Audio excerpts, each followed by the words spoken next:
Hello, my name is Muguje. My name is Will. My name is a lot of things in nature, but I'm talking to you today. I have a book. It is called African Psychology, the Reascension, Reclamation, and Revitalization of the African Psychology, and it's it's its comeback. So I'm starting to get more into this book, and I've been reading it, finding out what is the African psychology, what exactly is African, right? Beyond the terms. Um, we have a long history. Some of it is bad, some of it is good. But for the most part, I believe that it speaks for itself, and that is just the way it is. And I won't take it further than that. I won't judge it because it brings out what I am today. And it is virtuous in giving people civilization. It is virtuous in giving people a view of the world that is not confrontational, if we really respect it, for one. That's what I think myself. Respect the motherland, you know what I'm saying? So, giving thanks, I'd like to give thanks to the ancestors, and I give thanks to all those beings and all beings for being themselves. Because we cannot do more than that. That's common sense. But I'm going to read a chapter from this book, chapter 3, from African Psychology, written by Wade Nobles, by the way. He's talking of the ancient Kemetic Egyptian thought and the development of African psychology. An understanding of the relationship between ancient thought and African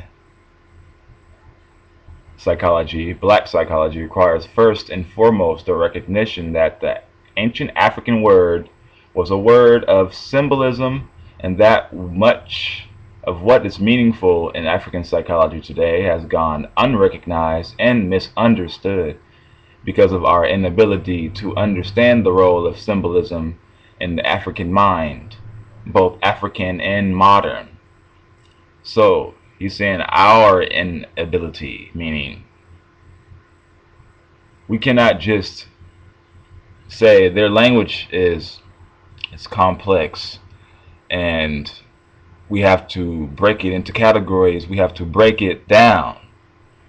He's saying that it is complex in the meaning that we have ourselves not been able to understand the symbology of what of geometry and to analyze it and to synthesize a meaning out of geometry of shapes and form, meaning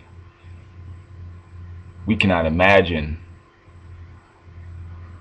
too much of our surroundings, let alone imagine and take meaning out of the shapes and everything in nature as it is every moment, growing and dying in its complement form, in its life and death, in its ins and outs. Like the shape of a bird, the certain birds in Egypt, I think, have a certain certain shape, and it's used differently. Some birds are used differently, like the ba, I guess, is used differently, as opposed to the bird of Ra and the bird of the phoenix, the Bennu.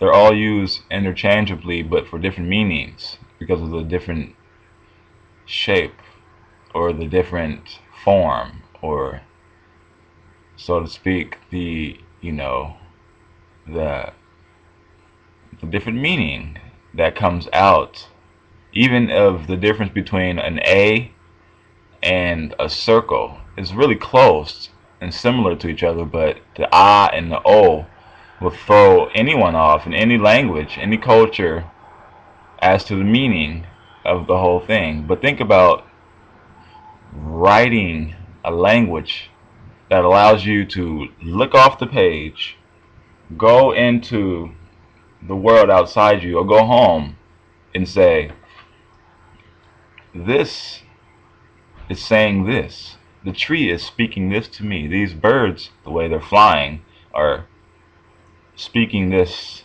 language that I'm interpreting right now. Because I'm a mind reader? No, I'm a nature reader. I'm an oracular reader. I'm a natural reader.